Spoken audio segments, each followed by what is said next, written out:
नमस्कार, मैं हूं शिखा शर्मा। स्वागत है आपका खबर मिनट में। आइए रुक करते हैं अब तक की कुछ ताजा खबरों की ओर, लेकिन उसके पहले एक नजर अब तक की कुछ हेडलाइंस पर।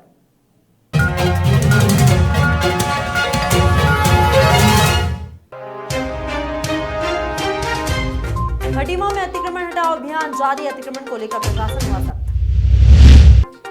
हापुड़ में 4 गांजा तस्कर हुए गिरफ्तार, 21 लाख का गांजा किया जब्त।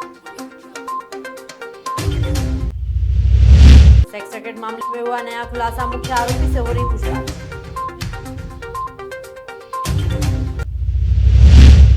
इंदौर में फर्जी एडवाइजरी कंपनी पर कार्रवाई, 2 आरोपी गिरफ्त में।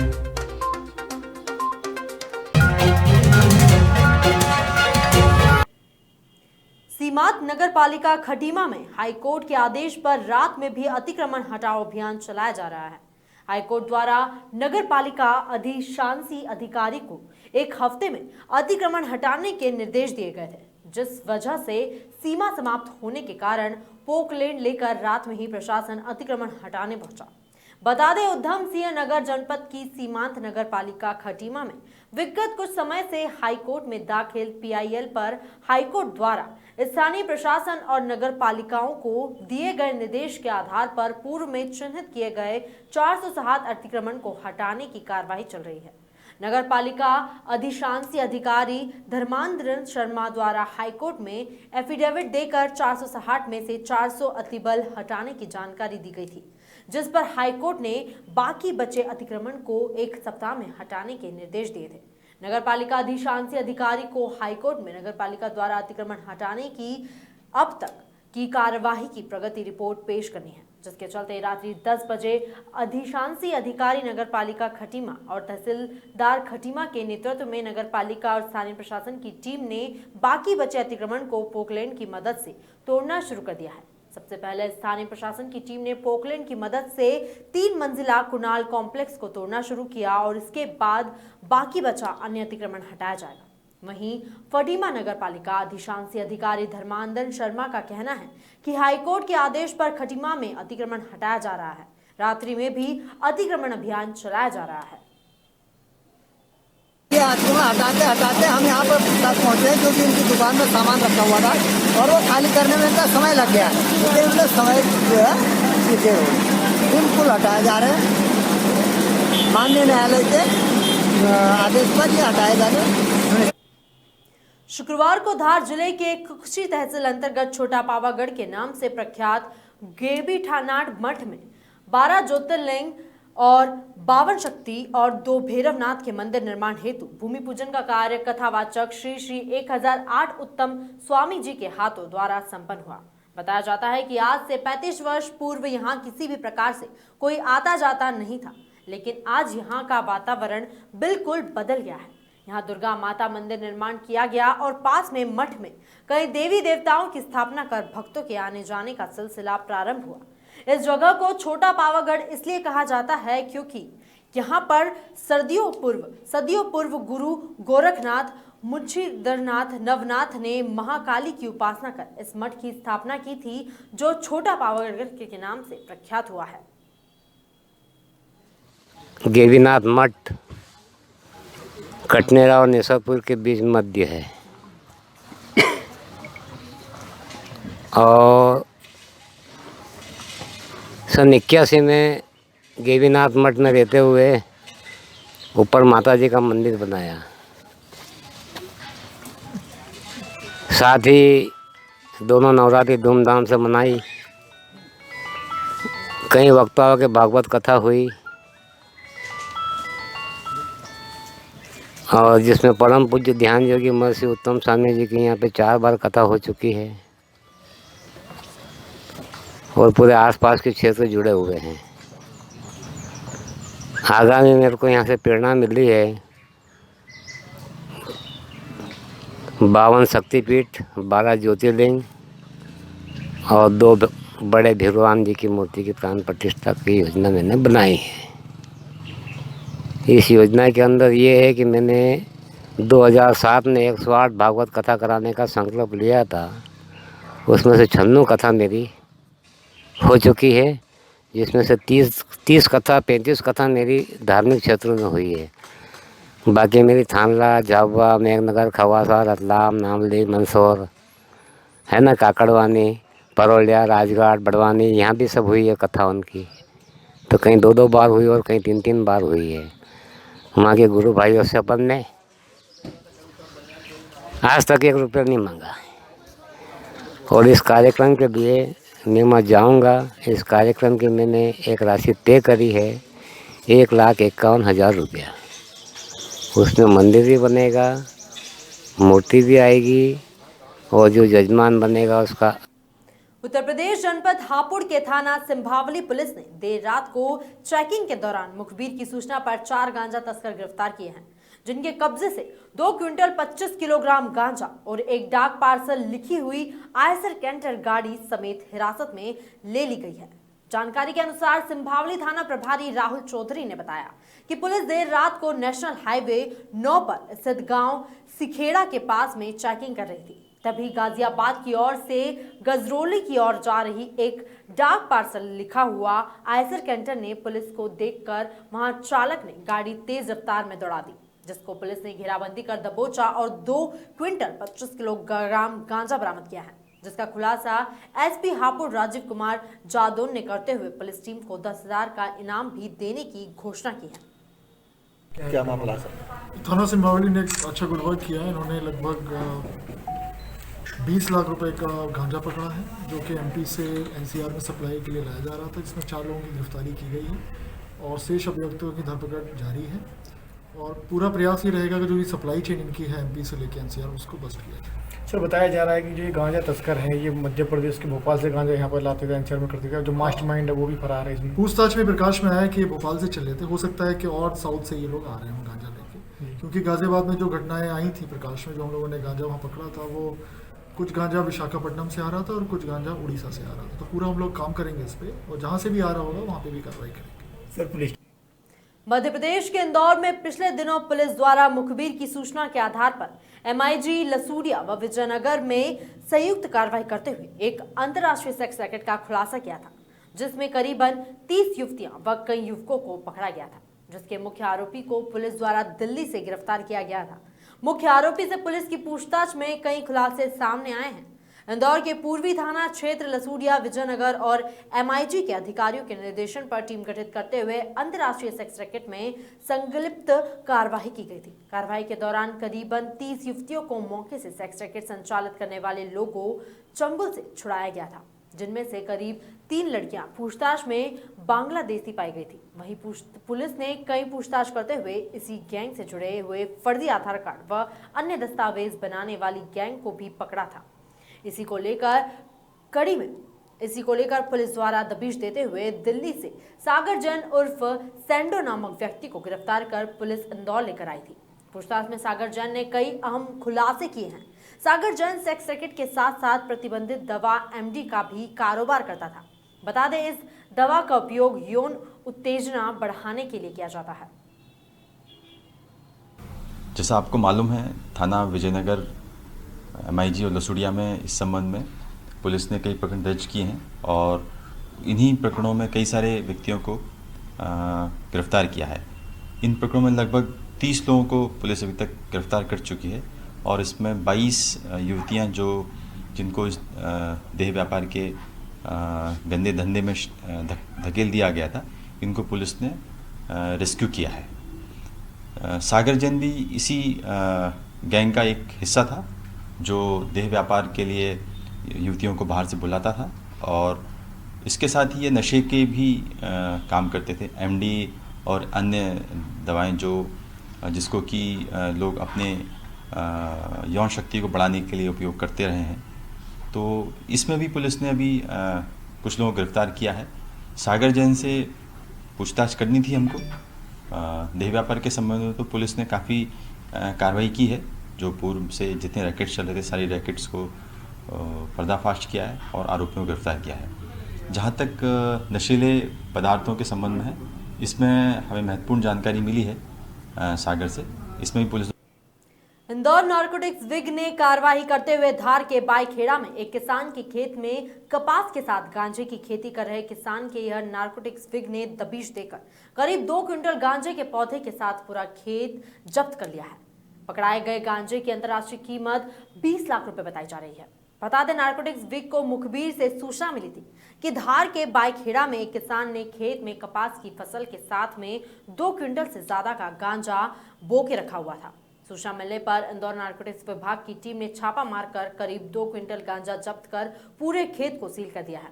वहीं इतने बड़े खेत में गांजे की खेती देखकर अफसर भी हैरान रह गए थे। वहीं नारकोटिक्स विभाग के एएससी गीतेश गर्ग ने बताया कि मुखबिर से लगातार सूचना मिल रही थी कि धार के बाईखेड़ा गांव में 4 बीघा के एक खेत में गांजे के 60 से ज्यादा पौधे लगे हुए थे, जिसकी कीमत 20 लाख से ज्यादा की बताई जा रही है। नारकोटिक्स विंग की जानकारी लगते ही खेत का मालिक नानसी वहां से फरार हो गया। फिलहाल जिसकी तलाश की जा रही है। वहीं नारकोटिक्स एसएसपी ने बताया कि ये गांजा इंदौर व इंदौर के आसपास सप्लाई करने के लिए खेत में उगाया जा रहा था। और सर, नारकोटिक्स की कोई कार्रवाई की गई है? कहाँ का मामला और कितनी तादाद में पकड़ी सर? नारकोटिक्स विंग इंदौर द्वारा कार्रवाई की गई है। ये ग्राम बाईखेड़ा है, जिला धार में। वहाँ नान सिंह के खेत से 2 क्विंटल के करीब पौधे गांजे के जब्त किए गए हैं और उसमें एनडीपीएस एक्ट के तहत प्रकरण पंजीबद्ध करके कार्रवाई की गई। सर, अंतर्राष्ट्रीय कीमतें क्या होंगी सर? लगभग 20 लाख के आसपास होना चाहिए इसकी कीमत। सर, पूछताछ में क्या सामने आया आरोपी से? अभी आरोपी मिला नहीं है, क्योंकि उसके खेत से मिला है, तो आरोपी की हम तलाश कर रहे हैं। जैसे ही आरोपी मिलेगा फिर उससे आगे हम पूछताछ करेंगे। सर, खेत कितना बड़ा था ये और कितने लोग काम कर रहे थे उसके अंदर? नहीं, जब गई थी टीम तब तो कोई काम नहीं कर रहा था, लेकिन कपास का खेत है ये और उस खेत में से ये जब्त किए गए हैं। क्या क्या जब्त किया सर? पौधे जब्त किए हैं ये गांजे के पौधे।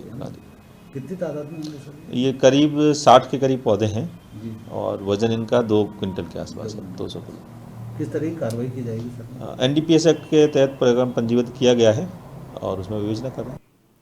भोपाल के नीलम पार्क में धरना दे रहे स्वास्थ्य कर्मचारियों पर लाठीचार्ज को लेकर ग्वालियर में भी स्वास्थ्य कर्मचारियों ने अपना प्रदर्शन किया। यह वही स्वास्थ्य कर्मचारी हैं जिन्होंने कोविड काल में अपनी सेवाएं सरकार को दी और इनको कोरोना वायरस की उपलब्धि से भी सरकार ने सम्मानित किया था, लेकिन आज इनको सेवाओं से हटा दिया गया है, जिसको लेकर यह लोग काफी परेशान हैं। इसी के चलते ग्वालियर के फूलबाग चौराहे पर नर्सिंग स्टाफ ने अपना विरोध जताते हुए सरकार को चेतावनी दी कि इस तरीके से लाठीचार्ज करना ठीक नहीं है, क्योंकि शांतिपूर्वक धरना भोपाल में चल रहा था। भोपाल में पुलिस ने 20 महिलाओं समेत 30 अन्य लोगों पर मामला दर्ज किया है और उनको जेल भेजा गया है। प्रदर्शन कर रहे स्वास्थ्य कर्मचारियों का कहना है कि अगर सरकार ने उनकी सेवाएं वापस नहीं ली तो यह आंदोलन और बड़ा रूप ले लेगा, जिसकी जिम्मेदारी सरकार की होगी। जी, मैं रचना अग्रवाल हूँ। आज यहाँ पर ग्वालियर में फूलबाग चौराहे पर कोविड स्टाफ के द्वारा ये प्रदर्शन किया जा रहा है। जैसा कि मीडिया के माध्यम से सभी ने कल देखा है कि भोपाल में जो शांतिपूर्ण प्रदर्शन कोविड स्टाफ अलग अलग जिलों से इकट्ठा होकर भोपाल के नीलम पार्क में कर रहा था, वो लोग प्रशासन की सहमति से वहाँ पर बैठकर नारेबाजी कर रहे थे और किसी तरह की कोई बात नहीं थी। उसमें वहाँ पुलिस प्रशासन ने उनको चारों तरफ से घेरकर लाठियों से पीटा है और 250 लोगों को अरेस्ट किया गया, जिसमें से 50 लोग अभी भी बंद हैं और इसमें एक आधी संख्या जो है महिलाओं की है, जो कि उनमें से कई महिलाएं प्रेग्नेंट थी, उनको भी लाठियों से बुरी तरह से पीटा गया है और उनमें से अभी भी 20 महिलाएं अंदर हैं और उनको छोड़ा नहीं गया है और 30 के करीब लड़के हैं जिनको बंद कर रखा है। तो आज जो है पूरे प्रदेश भर में all India democratic youth organisation के आह्वान पर इन मुकदमों की वापसी के लिए, जो गिरफ्तार हैं उनको रिहा करने के लिए और कोविड स्टाफ को नियमित करने की मांग पर ये विरोध प्रदर्शन किया जा रहा है और यही हमारी मांग है कि सरकार शर्म करे। महिलाओं पर, नौजवानों पर लाठियां चलवा रही है। ये वो कोरोना स्टाफ है, वो कोविड स्टाफ है जिसने पूरे कोरोना काल में, जब घर वाले भी साथ छोड़ रहे थे कोरोना मरीजों का, उस समय में उनको सेवाएं दी हैं और सरकार ने भी उनको कोरोना वॉरियर का बड़ा नाम दिया, फूल मालाएं पहनाई और ताली पिटवाई, थाली बजवाई और अब जो है उनको दूध में से मक्खी की तरह निकाल कर बाहर फेंक दिया है। तो ये नहीं चलेगा, सरकार को नियमित करना होगा, सभी मुकदमे वापस लेने होंगे और लोगों को रिहा करना पड़ेगा आंदोलनकारियों को जिनको उन्होंने अरेस्ट किया है। ये आंदोलन जारी रहेगा और मजबूती से उठेगा। मिनी मुंबई कहे जाने वाले इंदौर में कई फर्जी एडवाइजरी कंपनियां संचालित की जा रही हैं। ऐसे ही एक कंपनी को पुलिस ने ढूंढ निकाला है और कंपनी के खिलाफ मामला दर्ज करते हुए 2 आरोपियों को गिरफ्तार भी किया है। बता दें, इंदौर की कनाडिया पुलिस ने फर्जी एडवाइजरी कंपनी के नाम पर लाखों रुपए की धोखाधड़ी के मामले में 2 आरोपियों को गिरफ्तार किया है। पुलिस को दक्षिण भारत के रहने वाले एक व्यक्ति ने शिकायत की थी कि एडवाइजरी कंपनी के नाम पर कंपनी संचालकों ने उससे 76 लाख रुपए की धोखाधड़ी की है। पुलिस के अनुसार किसी भी एडवाइजरी कंपनी को संचालित करने के लिए सेबी की अनुमति प्राप्त करनी होती है, तभी वह एडवाइजरी कंपनी के रूप में व्यापार कर सकती है। लेकिन इस कंपनी के मालिकों ने किसी भी प्रकार से सेबी की अनुमति प्राप्त नहीं की थी। पुलिस ने एडवाइजरी के खिलाफ कार्रवाई करते हुए 2 आरोपियों को गिरफ्तार किया है। व्यक्तियों द्वारा बिना सेबी की अनुमति के एडवाइजरी कंपनी खोल ली गई थी।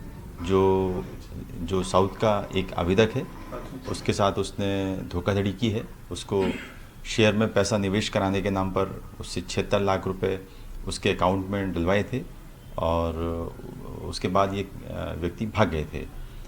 पुलिस ने इसमें प्रकरण पंजीबद्ध कर लिया है और विवेचना के पश्चात ये भी देखा जाएगा कि कितने लोगों के खिलाफ, कितने लोगों को इन लोगों ने धोखा दिया है और इसमें 2 आरोपियों के।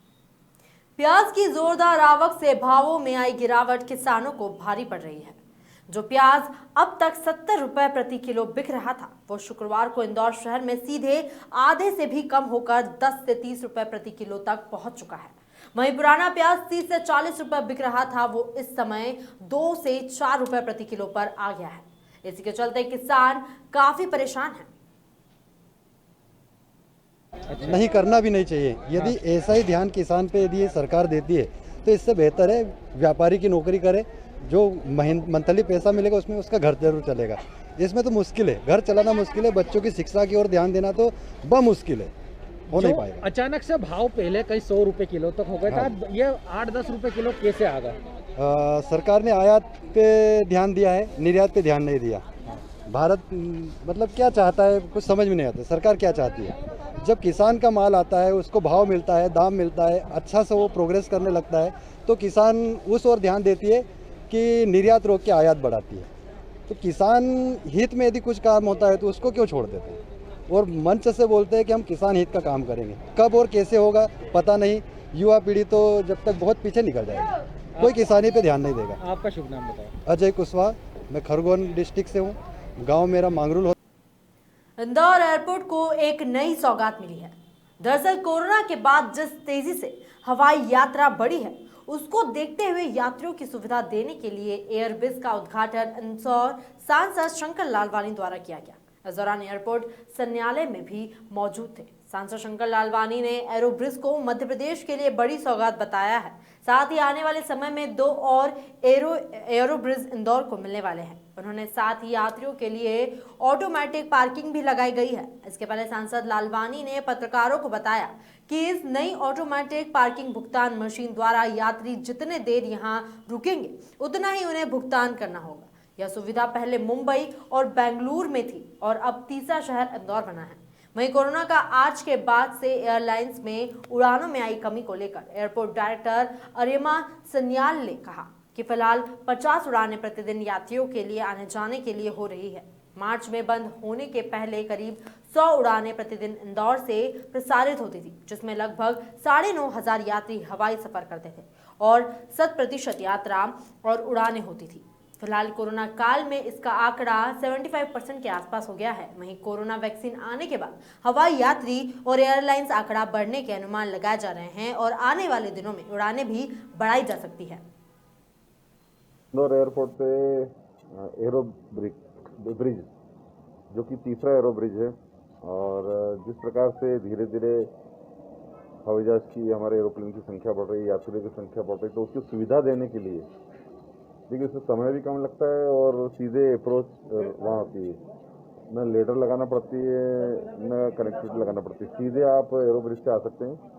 तो पूर्व में 2 लगी हुई थी, तीसरी है, पर जिस प्रकार आने वाले दिनों में जिस प्रकार संख्या बढ़ रही है यात्रियों की भी और एयरलाइंस की भी, और उसको ध्यान में रखते हुए 2 और अप्रूवल हुई है।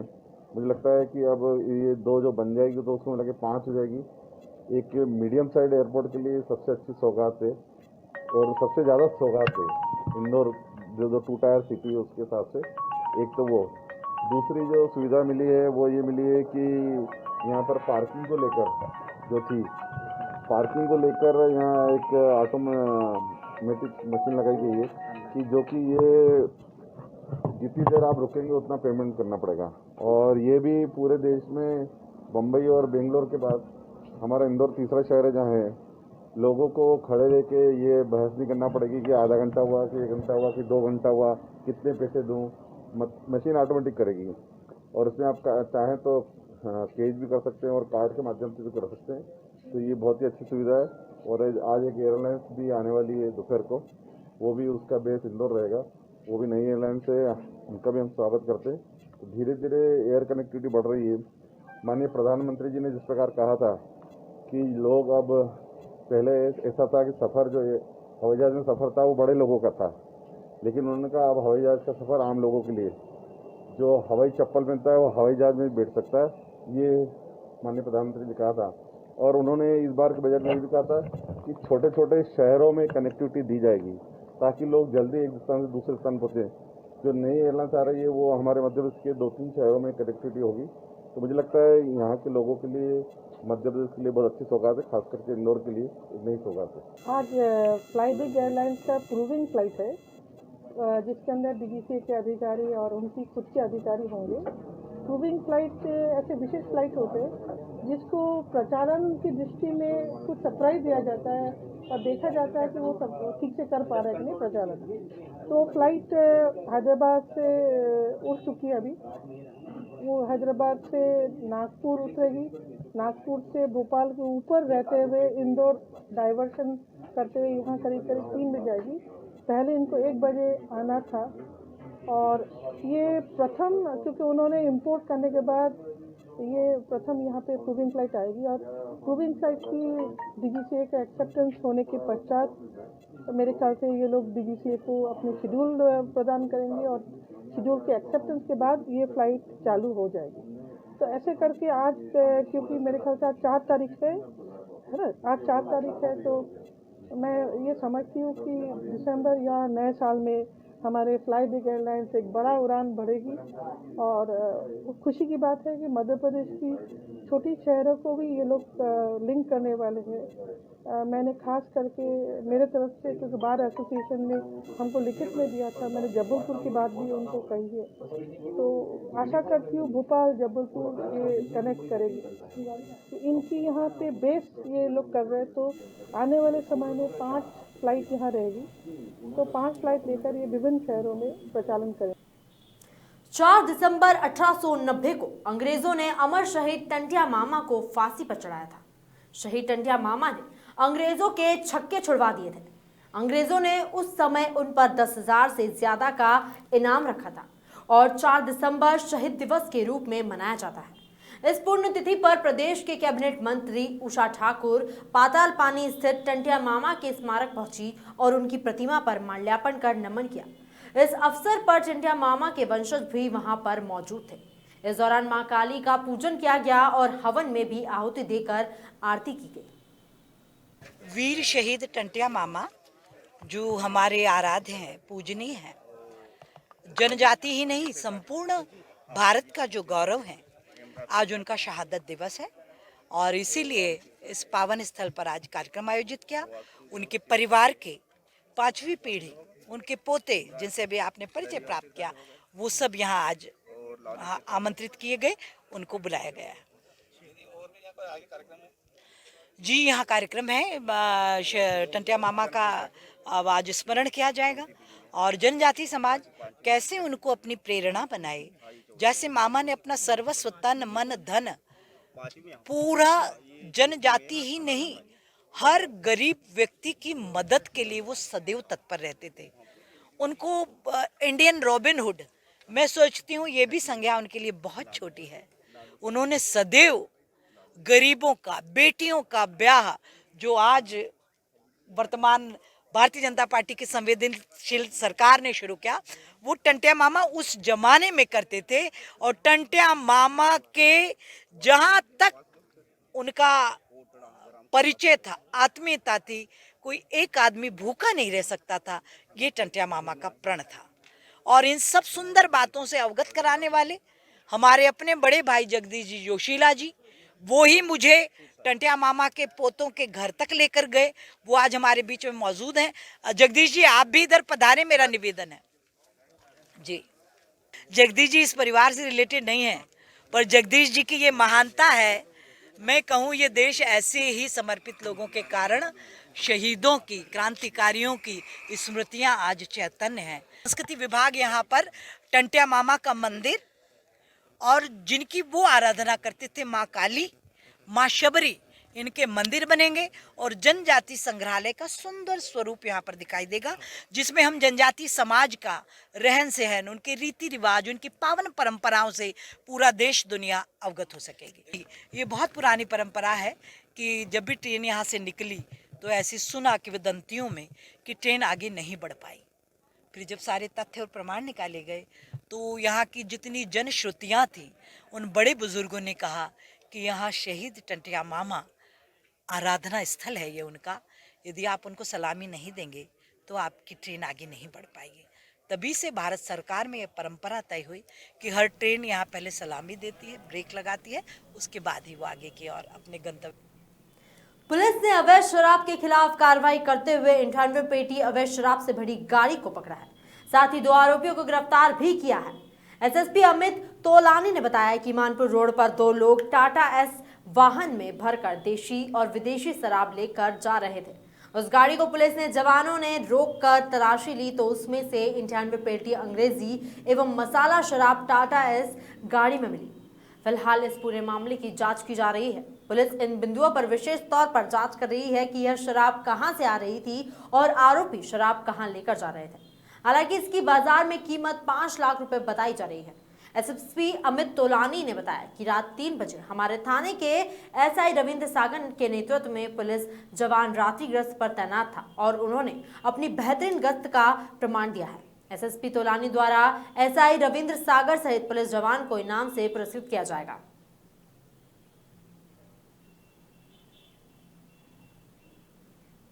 हाल ही में पूर्व कैबिनेट मंत्री जीतू पटवारी का बयान सामने आया है, जिसमें उन्होंने उपचुनाव को लेकर कहा कि भारतीय जनता पार्टी ने जो भी बातें कही उसको पूरा करना चाहिए। कमलनाथ जी के नेतृत्व में हमने अपनी बात ईमानदारी से जनता के बीच में कही थी, लेकिन भाजपा ने राजनीति में मध्य प्रदेश का काला चेहरा हो वह रास्ता अपनाया है, जिसके बाद विपक्ष की भूमिका को लेकर कहा कि हम विपक्ष की भूमिका निभाना चाहते हैं तथा भूमिका निभाने की कोशिश करते हैं तो प्रथम हमें मध्य प्रदेश की समृद्धि, रोजगार, कृषि, कर्मचारी तथा सभी छोटे बड़े व्यापारियों का ख्याल रखना होगा। साथ ही किसान आंदोलन को लेकर कहा कि जब सेना, सैनिक, सुरक्षा, राष्ट्रीयता की बात आती है तो राजनीति नहीं हो सकती। ऐसा ही किसान भी अन्नदाता है, उसमें भी राजनीति नहीं होनी चाहिए। कि जो किसान की जब बात आती है तो राजनीतिक पुट नहीं आ सकता है। जब सेना की बात आती है, सैनिक की बात आती है, सुरक्षा की बात आती है, राष्ट्रीयता की बात आती है। ऐसे ही किसान की बात में भी राष्ट्रीयता है। एक भगवान ने जो जन्म देता है ईश्वर है, और एक जीवन को चलाने वाला अन्न होता है और अन्न उगाने वाला भी किसान है। दोनों एक श्रेणी में। मुख्यमंत्री जी भी ये बात बार बार कहते हैं मेरे प्रदेश के में, सिर्फ प्रधानमंत्री जी ने भी कहा। मैं मानता हूं कि रात के अंधेरे में जो कानून पास किए, ऑर्डिनेंस लाके, अध्यादेश लाके जो कानून बाद में पास करवाए, अपने आप में बताता है कि दाल में कुछ काला है। मैं प्रधानमंत्री जी ने कहा था कि जितनी लागत, जिसमें खाद आता है, बीज आता है, कृषि आती है, सिंचाई आती है, बिजली आती है, जितनी लागत लगे उससे डबल कम से कम मिनिमम प्राइस होनी चाहिए। मध्य प्रदेश में गेहूं 1400 रुपये बिक रहा है।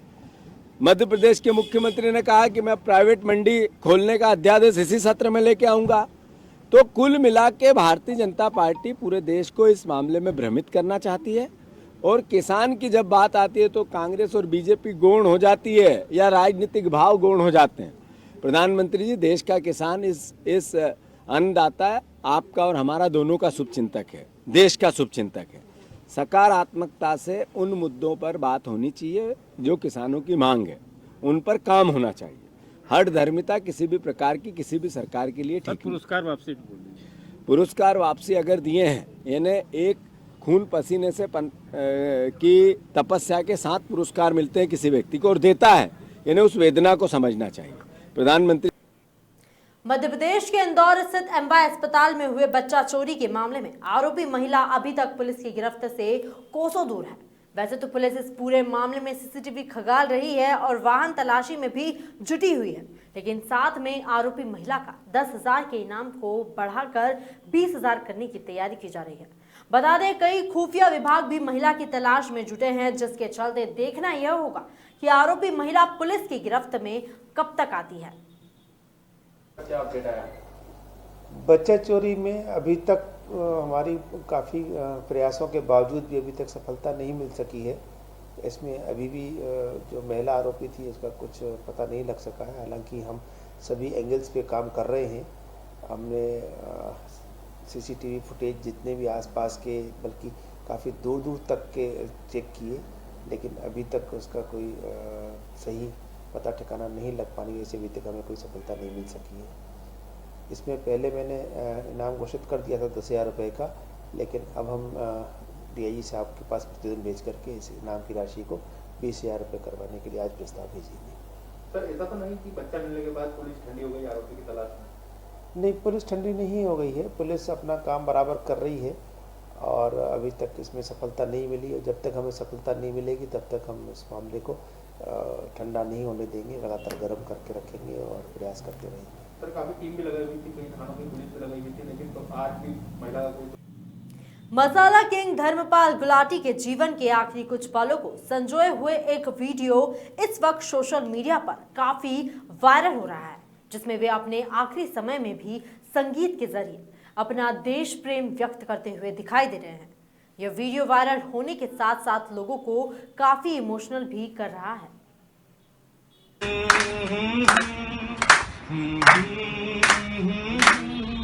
है प्रीत जहां की रीत सदा, है प्रीत जहां की रीत सदा, मैं गीत वहां के गाता हूँ, भारत का रहने वाला हूँ, भारत की बात सुनाता हूँ।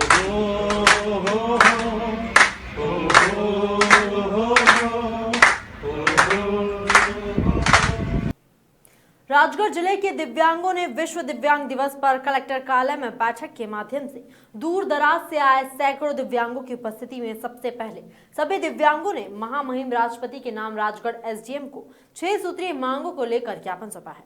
उसके बाद जिला पंचायत में राजगढ़ सांसद रोडमल नागर को 6 सूत्रीय मांगों को लेकर अवगत कराया। सांसद ने मौजूद दिव्यांगों को हर संभव मदद करने और आत्मनिर्भर बनाने पर जोर दिया, जिसमें उनकी समस्याओं को सुनते हुए हर संभव सहायता करने की बात कही। इधर राजेश विश्वकर्मा दिव्यांग संघ जिला अध्यक्ष ने कहा कि शासन द्वारा दिव्यांगों के लिए कई योजना बना रखी है, लेकिन आज दिनांक तक किसी को भी कोई योजना का लाभ नहीं मिल पाया है। को लेकर हम सभी दिव्यांगों ने एक 6 सूत्री मांगों को लेकर माननीय कलेक्टर साहब को ज्ञापन दिया। राष्ट्रपति महोदय के नाम से हमारी जो मांगे थी उसको लेके, लेकिन वो नहीं मिल पाने का एडीएम साहब को ज्ञापन सौंपा गया। बाद में हमने जिला पंचायत सांसद रोडमल नागर जी को ज्ञापन दिया। उन्होंने हर दिव्यांगों की मांगों को हल करने का आश्वासन दिया और उनको आत्मनिर्भर बनाने की ओर दिशा में कार्य करने पर बल दिया।